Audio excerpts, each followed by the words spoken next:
Engine for the Life。 車で行こうです。今回紹介するのはマツダのラインナップに新たに加わった SUV CX60 です。マツダが新世代ラージ商品群と呼ぶモデルの第1弾となった CX60。プラットフォームもパワートレインも全て一新されたニューモデルの実力を詳しく見ていきます。この新世代ラージ商品群は電動化といった面のみならず、エンジン縦置き FR レイアウトのパワートレーンと走り好きの金銭をくすぐる要素を盛り込んでいるのがポイント。その仕上がりが楽しみです。はい、ではポイントを見ていきましょう。 CX60 の全長は 4740mm、 全幅は 1890mm と CX5 よりも一回り大きいサイズの SUV です。ノーブルタフネスをデザインテーマに、外観では FR らしい力強さと生命感を表現、インテリアでは日本の掛け縫いを表現したステッチを採用するなど、マツダならではの発想で質感を高めています。 CX60 はエンジン縦置き FR レイアウトの新しいプラットフォームを採用。人馬一体の走りをさらに深めるため、さまざまな合成要素を有機的につなげたり、KPC キネマティックポスチャーコントロールといった技術を採用しています。このプラットフォームは今後登場予定のラージ SUV に順次展開されていきます。パワートレーンは4種類、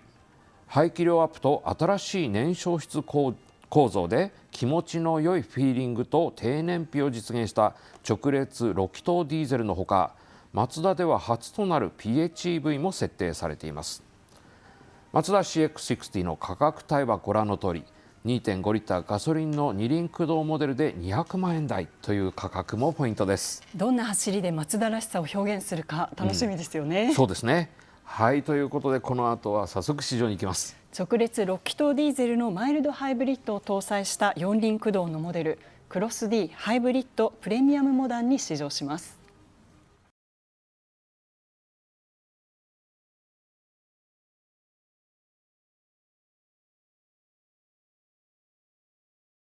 マツダならではのアプローチで SUV としての資質を高めた CX60。 岡崎五郎がその走りを検証します。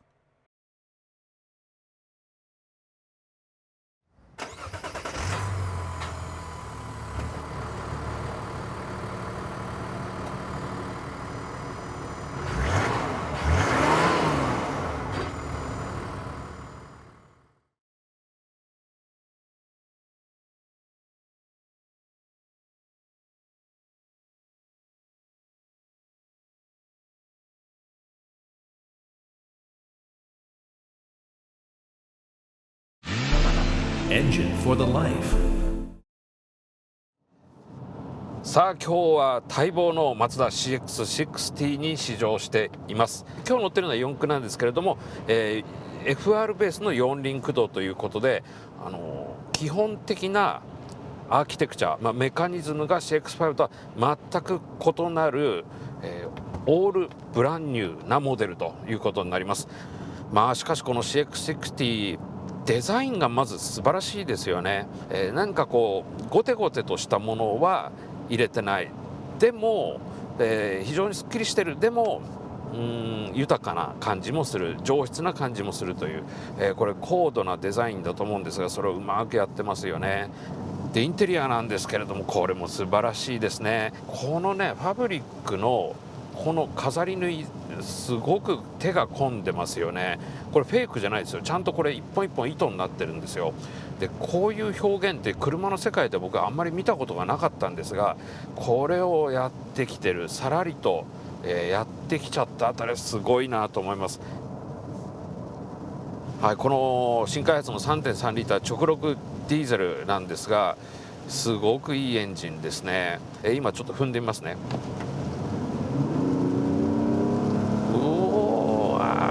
気持ちいいですね。このストレート6ならではのなんか上質感、すごくこう回転フィールがきめが細かい感じ、これはねものすごく気持ちがいい。しかも動力性能的にもボンと踏んだ時この2トン近いボディを結構力強く加速させていってくれますね。このフィーリングはもう本当にディーゼルとしては一級品です。ちょっと驚いたのが燃費なんですよ。 3.3 リッター、かなり大きなエンジンじゃないですか。ただ高速道路をこうやって巡航してるともう燃費計ぐんぐん上がっていって、今もう25ぐらいなんですよね。この2トン近いボディで高速道路リッター25走るってちょっとこうびっくりしちゃいますよね。プラスこの発速 AT がすごくユニークで、トルクコンバーターの代わりに四式多板クラッチを使ってるんです。スムースかつスパンと、気持ちよく切り替わっていく感じはやはりトルコンを使ったものよりもメリハリっていうのは効いている、しかも燃費にも貢献しているということですね。はい、今ワインディングに入ってきたんですが、大きい車なんですがすごく意のままに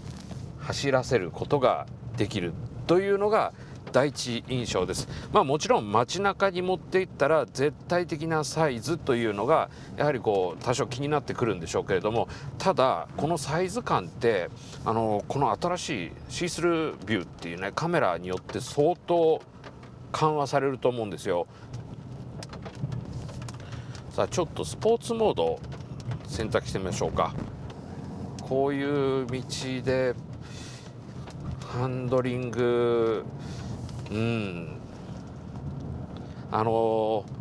決してスポーツカーではないんでキビキビ走るって感じではないんですが、すごく安定感があって、特にこういう雨が降って滑りやすいような状況ではこの KPC によるこの姿勢の安定感、特に内側後輪のピタッと張り付いてる感がすごく安心感につながってます。少し気になったのがもう極低速域ですよね。もう例えば駐車場の中で、走っているようなこういう時速5キロとかそのくらいの時のそのハンドルがちょっと重い、これちょっと重いのとハンドルの戻りがちょっと悪いですね。この辺りをもう少しこの電動パースで戻り制御を使ってスルスルっときれいに戻ってくれるようにするともうちょっと取り回し感覚が良くなると思います。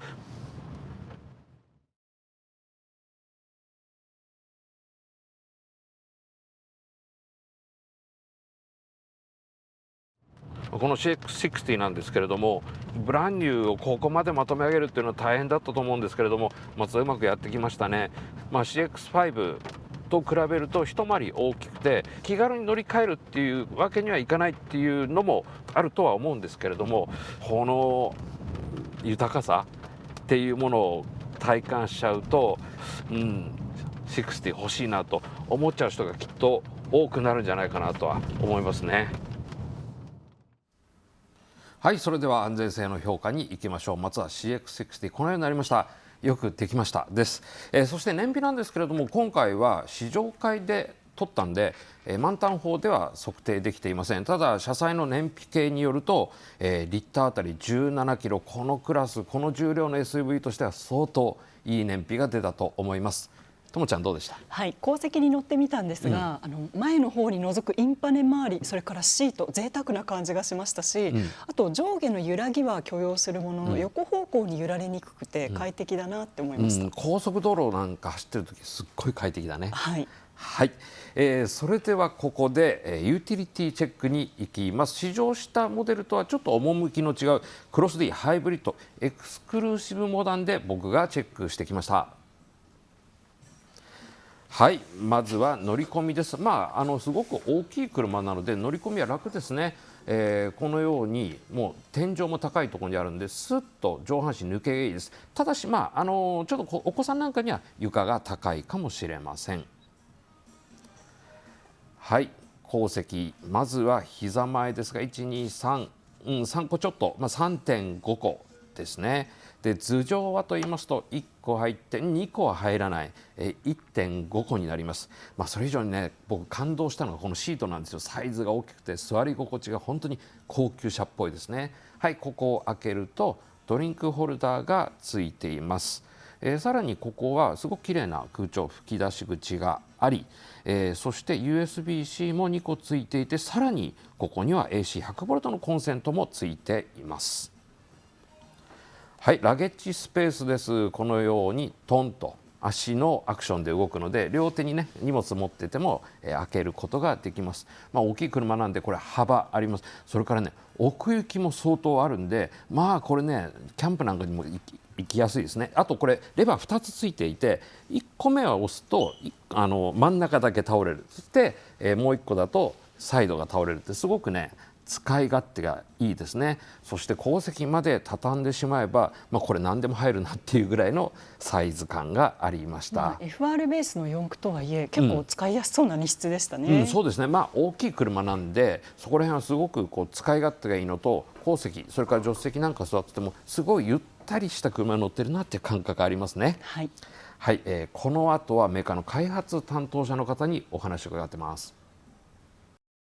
それでは開発を担当された和田さんにお話を伺います。よろしくお願いします。よろしくお願いいたします。和田さん、今回の CX60 は本当に何から聞いていいのかって思うぐらいいっぱいいろんなことがあるんですけれども、まずこれすごく値段が高いプレミアムな車になっちゃったよねって僕もちょっと思ってたし、思ってらっしゃる方多いと思うんですけど、蓋を開けてみて価格表を見て僕びっくりしたんですけど、300万円切りのとこからあるんですよね。この車、基本的にはやっぱり今までマツダを愛してくれた方々、特にCX5 お乗りの、方々に対しての、次のステップアップ先として、ご用意した車なんですね。CX5 の兄貴分の位置づけなので、基本的には CX5 の方々に対してちゃんとお乗り換えいただきやすいところをベースにしながらも、さらに上も頑張って新しいマツダの姿を実現したという考え方でございます。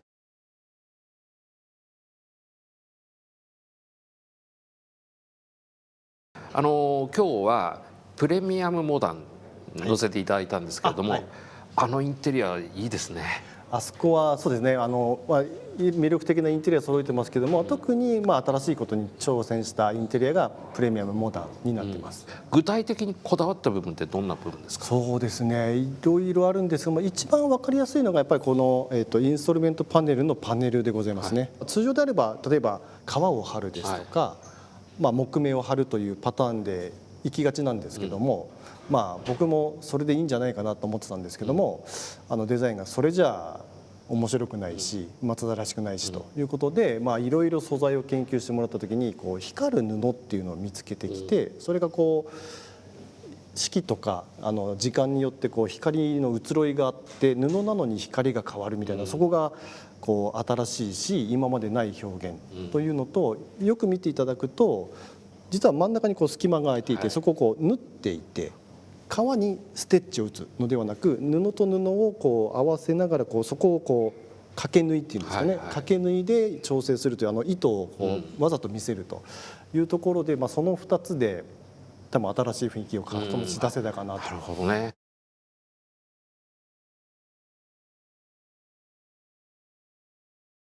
四輪駆動もあるんだけれども、エンジン縦置きの後輪駆動ベース、ガラッと変わりました。これなんでこのレイアウトにしてきたのか、この狙いを教えてください。一番はやはりマツダが大事に考えるこの走る喜びと、社会的な要素がもうますます高まる環境性能、この2つを両立させようと思った時の、一つの回が、我々内燃機で究極までいくというのを掲げてますので。そのマルチソリューションとして、特に今回ディーゼルがやり上げた燃焼をやりきって、かつそれを大排気量化することによって、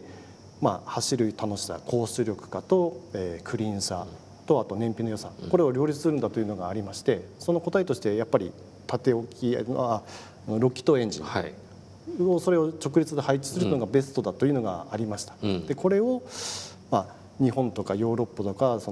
割と道の狭い国に出そうと思うと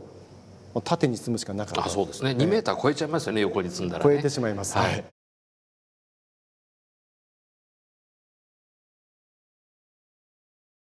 意外に若い人も買ってるって聞いて、はいああなるほどねって僕思ったんですけれども、嬉しいですねそういうのは。嬉しいです。若い人にもお乗りいただけるというのは新しいマツダの仲間になってくれている方もいらっしゃるはずなので、そういう意味ではどんどんマツダの仲間が増えて、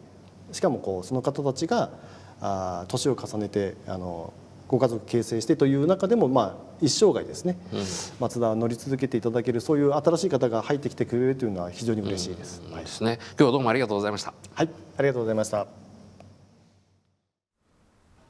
はい、それではここで評価に行きたいと思います。僕の評価はこのようになりました。丸、これは日本車離れしたセンスを感じさせるプレミアムです。日本車のプレミアムってやっぱりなんか豪華絢爛であるとか、木目のパネルの面積を競うとか、グリルの立派さをメッキを競うとか、そういうものだったと思うんですが、これすごく美しいですよね。日本の原風景にもすごく似合うような、なんか細やかなもの、これはねもうジャパンオリジナルだと思うんですけれども、そのオリジナルのプレミアムっていうのが実は日本車今までなかったんですね。でこれをCX60 はもう間違いなく実現しているというところで、僕は、本当に素晴らしい車、日本から世界中に向けてね出す車として本当に素晴らしい車ができたと思いました。で×、これはですねしなやかさとかゆったり感がもうちょっと増えてほしいなと思うんです。外観を見てインテリアを見て素晴らしいですねと、そして乗るとちょっとスポーティーなんですよ。でそこを僕の好みとしてはグレードによってもあると思うんですけれども、もうちょっとゆったり乗れる足回りのグレードも増やしてほしいなと。そうするとこの車はもっともっとね幅広い人たちに受け入れられると思います。はい、私は丸なポイント、これは今時貴重な FR ベースのレイアウトと直録エンジン、日本の技が息づくインテリアです。心地よい音色を奏で気持ちを高ぶらせるドライブフィール、プレミアムな SUV として日本独自の手法を生かしたインテリアは今をときめくマツダデザインと走りへのこだわりを余すことなく表現した、車好きに響く一台に仕上がっていると思います。直録のパワーユニット FR ベースのプラットフォーム、熱い思いがなければ今この段階で出すことができないものなので、こうして出てきたこと自体が奇跡だなと思いました。そしてバッテン、これはシフトの操作感が独特で、最初に慣れが必要かな、P だけ右側の列で、左側に前に R、手前側にドライブ、シフトの入れ間違いっていうのを防ぐという、意思があるレイアウトだと思うんですけど、感覚的にちょっと新しい感じですよね。MX30 でも使ってたものなんですけどね。しかしこんな車が300万円切りで出てきちゃったってびっくりするよね。いや本当ですね。はい、ということで2人の評価はこのようになりました。Engine for the life. ここで視聴者からのメールご紹介します。神奈川県40代の男性です。 CX60 実車を見て試乗したら、私だけでなく妻、10歳と7歳の子皆に電気が走って気づいたら契約していました。とにかくプロポーションが段違いです。こんなレベルの車が日本から世に出ることに感動してます。家族一同ワクワクが止まりません。車ってこうでなくちゃ。わかる、すごいわかる。しかも僕今 CM 中にともちゃんと話してたんですけれども、丸お互い書いたじゃないですか。でもこの車の最大の魅力っていうかインパクトって実はコスパなんじゃないのって話なんだよね。いや本当ですよね、グレードごとに内装とかも結構違いますし、それぞれ磨き込まれてましたよね。4気筒ガソリンで300万円切るわけでしょ、で今回乗ったのはいろんなものが乗っかって素敵なインテリアなんだけれども500万円台ということで、これ700万円台ですって言ってもそうかって思っちゃうぐらいの感じの車じゃないですか。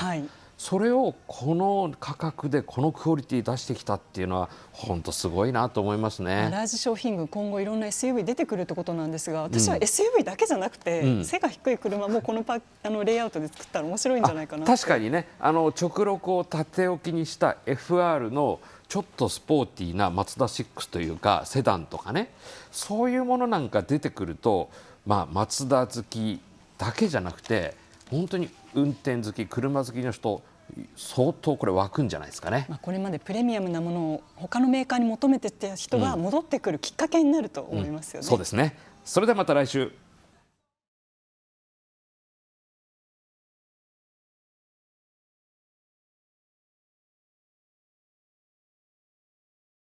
旬のニューモデルをモータージャーナリストの岡崎五郎と藤島智子が徹底紹介する車総合情報番組、それが車で行こうです。